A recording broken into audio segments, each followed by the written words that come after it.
Hey guys, I have a 2020 Chevy Malibu. I'm going to show you how to hook up the 4G Wi-Fi to your phone or tablet or whatever you have.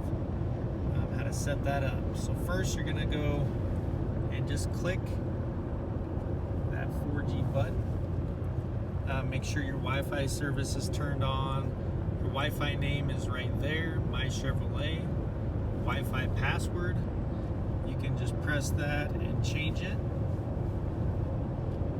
So now we're going to go to the phone that we're going to hook up. And you see it's right here. And we're going to enter the password in.